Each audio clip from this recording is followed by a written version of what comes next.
21 जुलाई को जन्मदिन था महान गीतकार आनंद बख्शी का। आनंद बख्शी साहब के बारे में मैं ये बात कह सकता हूँ कि अगर हमारी फिल्म इंडस्ट्री में किसी को 100% खालिस फिल्मी गीतकार कहलाने का हक है तो वो है आनंद बख्शी, और सिर्फ आनंद बख्शी।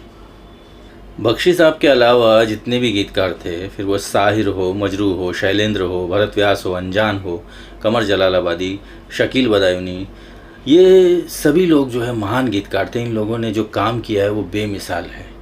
जो नशा है हमारे पुराने फिल्मी गानों में, उसके 50% ज़िम्मेदार जो है वो यही गीतकार लोग हैं। ये सारे गीतकार जो थे ये लिटरेचर से ताल्लुक़ रखते थे, तो इनका जो काम था, जो इनकी रचनाएं थी, उस पर भी लिटरेचर का बड़ा गहरा असर था।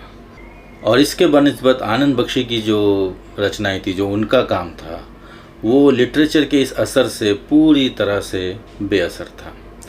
लिटरेचर के इस अंदाज से पूरी तरह से आज़ाद। ना ये रंग और ना ये अंदाज। आनंद बख्शी के यहाँ सब कुछ जो था वो जुदा था, और इतना जुदा था, इतना मुख्तलिफ था कि वो एक अलग फॉर्मेट ही बन गया। गीत लिखने का एक अलग फॉर्मेट ही वो बन गया, और उस फॉर्मेट को हम कह सकते हैं खालिस फिल्मी गीत। तो ये है कमाल बख्शी साहब का। बख्शी साहब ने गीत लिखने का एक पूरा नया अंदाज़ ही तैयार किया, एक नया पूरी तरह से फॉर्मेट ही ईजाद किया, और न सिर्फ ईजाद किया बल्कि इस फॉर्मेट को वो अपने चरम पर भी ले गए। अब ऐसा नहीं है कि क्योंकि फ़िल्मी गीत है तो वो साहिर, मजरू की शायरी और शैलेंद्र, भरत व्यास की कविता के सामने वो हल्के और फीके हो।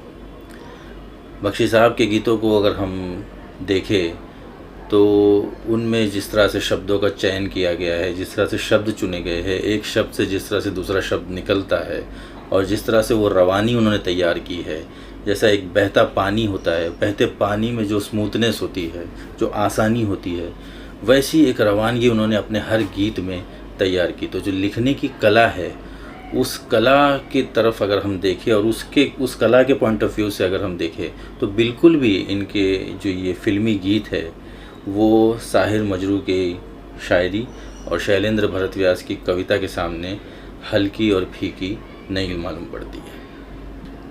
जब फिल्मों के लिए गीत लिखा जा रहा है तो उसकी अपनी एक आइडेंटिटी होनी चाहिए। वो जो गीतकारी है, वो जो गीतकारी है, वो जो लिखना है, उसकी अपनी एक आइडेंटिटी होनी चाहिए, और वो लिटरेचर से जुदा होनी चाहिए। फिल्म इतना बड़ा मीडियम है तो बिल्कुल जो गीत उसके लिए लिखे जा रहे, फिल्मों के लिए लिखे जा रहे, उसकी अपनी एक आइडेंटिटी होनी चाहिए। ऐसा नहीं है कि लिटरेचर से बोरो नहीं किया जा सकता है, लिटरेचर से उधार नहीं लिया जा सकता है। लिया जा सकता है, जब ऐसी सिचुएशन हो, इसकी रिक्वायरमेंट हो तो ये किया जा सकता है।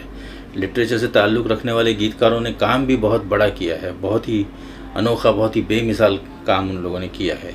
लेकिन एक ऐसे गीतकार की भी ज़रूरत थी जो खालिस फिल्मी गीतों का एक फॉर्मेट तैयार करे, एक टेक्स्ट बुक तैयार करे। तो बख्शी साहब आए और बख्शी साहब ने ये काम किया।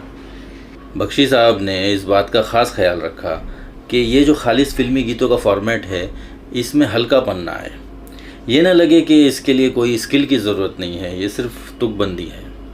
तुकबंदी है, तुकबंदी होनी भी चाहिए, वरना ये जो लिटरेचर से इसको जुदा होना है, जो अलग अलग होना है, ये नहीं हो पाएगा। तो तुकबंदी है। आप ये लाइन सुनिए बख्शी साहब की, तेरी गली में आता सनम, नगमा वफा का गाता सनम, तुझसे सुना ना जाता सनम। अब तुकबंदी है, मगर तुकबंदी के साथ साथ इसमें संगीत भी है, इसमें सिचुएशन को समझाया भी गया है, सिचुएशन को निभाया भी गया है, और साथ ही साथ लाइनों के अंदर जो लाइनें तैयार हुई है, एक के बाद एक लाइन जो आ रही है, उसमें जैसे मैंने कहा था बहते पानी में जो रवानगी होती है, वैसी रवानगी भी है। अब फिलॉसफी को देखिए बख्शी साहब ने कैसे इंटरप्रेट किया है। फूल खिलते हैं, लोग मिलते हैं, मगर पतझड़ में जो फूल मुरझा जाते हैं वो बहारों के आने से खिलते नहीं। कुछ लोग जो सफ़र में बिछड़ जाते हैं वो हज़ारों के आने से मिलते नहीं। सीधी बात सीधे तरीके से पहुंचाई गई है। बात में जो गहराई है उसके साथ समझौता किए बिना सुनने वाले पर जो असर होना चाहिए बिल्कुल वही असर होता है, और इसके लिए सुनने वाले को लिटरेचर फ्रेंडली होने की भी ज़रूरत नहीं है। बख्शी साहब के ईजाद किए हुए फॉर्मेट की यही ख़ास बात थी। 1958 में भला आदमी नाम की फ़िल्म से बख्शी साहब का सफ़र एज अ लिरिसिस्ट शुरू हुआ और ये चला 2001 में आई सुभाष घई की फ़िल्म यादें तक। 43 साल के इस लंबे सफ़र में बख्शी साहब ने संगीतकार निसार बज़मी से लेकर AR रहमान तक के लिए काम किया। उनके गाने भगवान दादा से लेकर शाहरुख खान तक ने लिप सिंक किए, और मोहम्मद रफ़ी, लता मंगेशकर से लेकर सोनू निगम, हरिहरन, सुनिधि चौहान तक ने इनके गाने गाए। बख्शी साहब अपने करियर में बहुत सक्सेसफुल रहे। सभी ब्लॉकबस्टर फिल्मों के गाने इन्होंने लिखे, सभी बड़े बड़े फिल्मकारों के साथ इन्होंने काम किया। जितने भी बड़े बड़े प्रोजेक्ट बॉलीवुड के थे अपने ज़माने के, इनके आखिरी दौर तक सभी बड़े बड़े प्रोजेक्ट के साथ ये जुड़े रहे, बड़े बड़े फिल्मकारों के साथ ये जुड़े रहे। तो ये मैंने एक छोटी सी कोशिश की है उनको ट्रिब्यूट देने की।